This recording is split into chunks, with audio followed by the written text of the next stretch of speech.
जब जम्मू कश्मीर की सरकार ने प्रॉपर्टी टैक्स लगाने का फैसला लिया तो आम जनता ने ये सवाल पूछना शुरू कर दिया कि हम ऑलरेडी इतने सारे टैक्सेस भरते हैं, उसके बाद हमें जो अमेनिटीज मिलनी चाहिए वो क्यों नहीं मिलती। यानी कि हम ऑलरेडी रोड टैक्स पे कर रहे हैं, सड़कें अच्छी क्यों नहीं बन रही, हम ऑलरेडी जो है अलग अलग तरीके की फीस भरते हैं, बिजली की फीस भरते हैं, पानी की फीस भरते हैं, लेकिन उसके बावजूद भी हमें ये सारी सुविधाएं प्रॉपर तरीके से नहीं मिलती। एक और टैक्स अगर हम भरना शुरू कर देंगे तो उससे हमें खास आखिर क्या मिलेगा। तो आए आपको बताते हैं कि जो लोगों के मन में सवाल है कि आखिर जो टैक्स या जो अलग अलग तरीके की फीस सरकार को जम्मू कश्मीर की जनता भरती है वो पैसा आखिर जाता कहां पर है।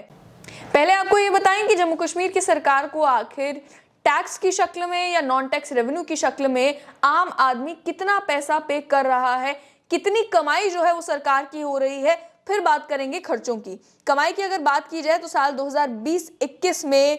रेवेन्यू रिसिप्ट सरकार की 52,495 करोड़ थी। इस रेवेन्यू रिसिप्ट में टैक्स रेवेन्यू भी आता है, जो SGST आप पे करते हैं, या फिर जो सेल्स स्टेट के ऊपर टैक्सेस लगते हैं, स्टैम्प ड्यूटी जो आप पे करते हैं, या उसके अलावा अलग अलग तरीकों के स्टेट एक्साइज या फिर टैक्सेस ऑन व्हीकल्स, इन सभी शक्लों में जो आप टैक्स पे करते हैं वो टैक्स रेवेन्यू की शक्ल में रेवेन्यू रिसिप्ट जो है वो सरकार के पास गई। और उसके बाद फिर नॉन टैक्स रेवेन्यू आ गया, जो आप बिजली की फीस, पानी की फीस और ये सारी चीजें पे करते हैं।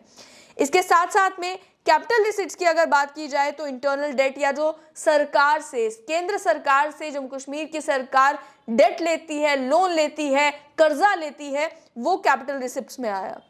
रेवेन्यू रिसिप्ट की अगर बात की जाए तो टोटल रेवेन्यू रिसिप्ट अगर जम्मू कश्मीर का 52,495 करोड़ थी तो खर्चा भी जो है वो 52,633 करोड़ था, यानी कि कमाई कम और खर्चा ज्यादा। इसके साथ साथ में नॉन टैक्स रेवेन्यू अगर 4,000 करोड़ के करीब करीब जम्मू कश्मीर के सरकार को मिला तो उसके अगेंस्ट जो सरकार को पैसा अलग अलग कंपनीज को, अलग अलग हाइड्रो पावर प्रोजेक्ट्स को और जो बिजली जम्मू कश्मीर की सरकार खरीदती है उसके लिए अभी भी पेंडिंग है, वो 10,000 करोड़ के करीब करीब है। इससे आपको समझ आ गया होगा कि जम्मू कश्मीर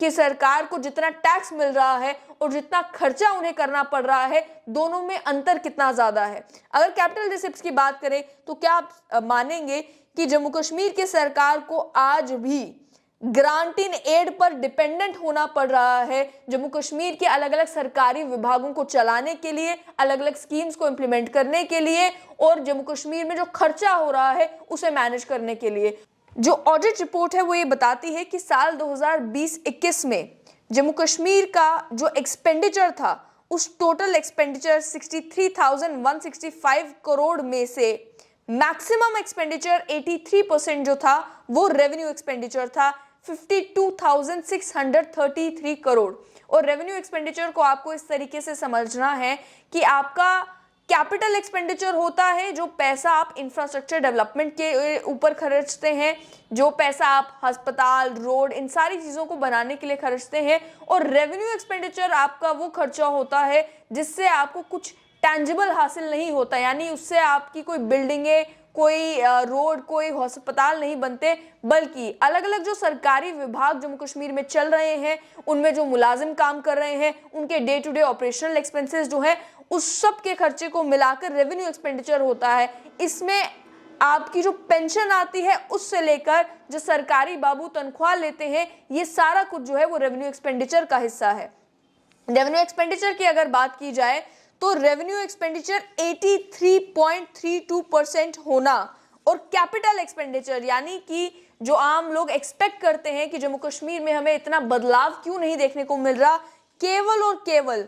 16.58% खर्चा जो है वो साल 2020-21 में कैपिटल एक्सपेंडिचर यानी कि इंफ्रास्ट्रक्चर डेवलपमेंट के ऊपर हुआ। उसमें भी रेवेन्यू एक्सपेंडिचर में क्या आप मानेंगे कि मैक्सिमम चंक जो है खर्चे का वो सैलरीज और वेजेस का है। वेजेस की अगर बात की जाए तो आप जानते हैं कि डेली वेजेस जम्मू कश्मीर में सड़कों पर है। डेली वेजेस रेगुलराइजेशन की मांग कर रहे हैं। डेली वेजेस ये शिकायत करते हैं कि हमें वेजेस जो है वो टाइमली नहीं मिलती। तो सैलरी सरकारी मुलाजिमों की और इन डेली वेजेस की और अन्य सभी मुलाजिमों की जो वेजेस है वो मिलाकर 2020-21 में खर्चा जो है वो 23,851 करोड़ रुपए था। जो कि टोटल रेवेन्यू एक्सपेंडिचर का 45% था, यानी कि आधा एक्सपेंडिचर जो आपका लगभग हुआ है वो केवल और केवल तनख्वाहों में गया है। इसमें भी जम्मू कश्मीर में स्थिति समझने की जरूरत है, क्योंकि जम्मू कश्मीर में प्राइवेट सेक्टर इतना वाइब्रेंट नहीं है, इंडस्ट्रीज इतनी वाइब्रेंट नहीं है। इसी के चलते ज्यादा से ज्यादा लोग जो हैं वो सरकारी मुलाजमत पे डिपेंडेंट है। प्राइवेट सेक्टर ना होने के कारण जम्मू कश्मीर की जब मुलाजमतों की आप हालत देखते हैं तो आपको मालूम ये चलता है कि 5 लाख सरकारी मुलाजिम जो है वो लगभग 1,25,00,000 पॉपुलेशन के लिए जम्मू कश्मीर में है, जबकि अगर आप इसका कंपैरिजन देश के किसी और भी स्टेट से करें तो वहां पर पॉपुलेशन ज्यादा है और सरकारी मुलाजिम कम है। लेकिन जम्मू कश्मीर, क्योंकि आप जानते हैं कि यहाँ पर प्राइवेट सेक्टर कभी उस तरीके से उभर नहीं पाया, इसके चलते लोग भी सरकारी मुलाजिमत के ऊपर डिपेंड होते रहे। और क्योंकि सरकार भी वेलफेयर स्टेट है तो अनएम्प्लॉयमेंट को ध्यान में रखते हुए सरकारी मुलाजिमतें देना जो है वो जिम्मेदारी सरकार की बनी। अब बात की जाए बाकी जो पेमेंट हुई,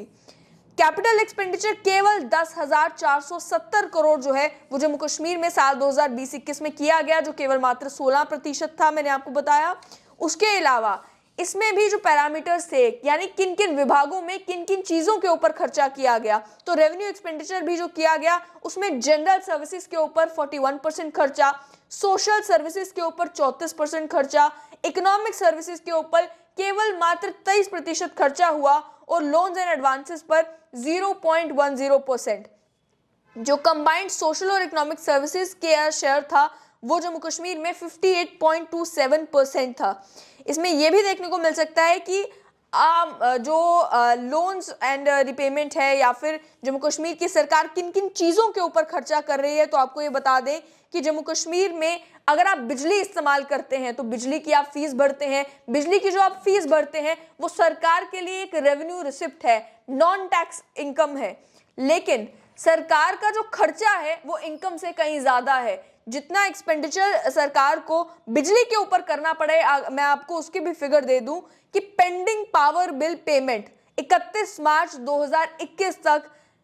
जम्मू कश्मीर में 10,566 करोड़ था। ये वो बिल नहीं है जो आम जनता को सरकार को देना है, बल्कि वो बिल है जो सरकार अलग अलग जगहों से बिजली खरीद रही है। जो जम्मू कश्मीर का पीडीडी विभाग, जम्मू कश्मीर की पावर डेवलपमेंट कॉर्पोरेशन लिमिटेड अलग अलग जगहों से जो बिजली खरीद रही है, अलग अलग स्टेट से, अलग अलग हाइड्रो पावर प्रोजेक्ट से जो बिजली खरीद रही है, उसका जो पैसा जम्मू कश्मीर की सरकार को, जम्मू कश्मीर के बिजली विभाग को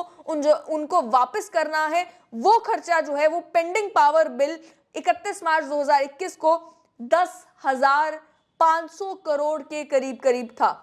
इसके साथ साथ में जो कमिटेड एक्सपेंडिचर जम्मू कश्मीर की सरकार का है, यानी कि आपके पास पैसा हो या ना हो आपको ये खर्चा करना ही करना है, वो है सैलरी और वेजेस का, जो कि 74.67% टोटल रेवेन्यू एक्सपेंडिचर में से कॉन्स्टिट्यूट हुआ है। उसके अलावा इंटरेस्ट पेमेंट जो है वो भी खर्च करनी है, वो भी पे करनी है। पेंशन्स के ऊपर एक्सपेंडिचर है वो भी लगभग 9,000 करोड़ के करीब है। उसके बाद जो पैसा बच गया उसे फिर सब्सिडीज के लिए या फिर बाकी खर्चों के लिए इस्तेमाल किया जाता था। और उसके बाद फिर बात आती है इंफ्रास्ट्रक्चर प्रोजेक्ट्स की, डेवलपमेंट की, रोड, अस्पताल और बाकी सारी चीज़ों की, जिसके लिए सरकार जिस तरीके से जम्मू कश्मीर को पैसा देती है, केंद्र सरकार जिस तरीके से जम्मू कश्मीर को पैसा देती है, उसी तरीके से देश के अलग अलग भागों में अलग अलग सरकारों को, अलग अलग स्टेट्स को भी पैसा दिया जाता है। लेकिन अब बात करें प्रॉपर्टी टैक्स की, तो प्रॉपर्टी टैक्स को लेकर भी जब ये सवाल पूछा गया कि आखिर क्या ज़रूरत है प्रॉपर्टी टैक्स लगाने की, तो एसएमसी के कमिश्नर ने भी ये कहा कि हमारे म्यूनसिपैलिटीज में अगर केवल जम्मू म्यूनसिपल कॉर्पोरेशन की बात की जाए तो कमाई 30 करोड़, खर्चा 300 करोड़, यानी कि लगभग 10 गुना ज्यादा खर्चा जो है वो हो रहा है। लेकिन अब अगर आपसे कोई पूछे कि आखिर आम आदमी जम्मू कश्मीर का जो टैक्स पे करता है, जो फीस पे करता है, जो सरकारी खजाने में पैसे डालता है, वो पैसा जाता कहाँ है, हमें देखने को कुछ क्यों नहीं मिल रहा, तो देखने को मिलेगा कैसे जब मैक्सिमम पैसा जो है वो तनख्वाहों में जा रहा है।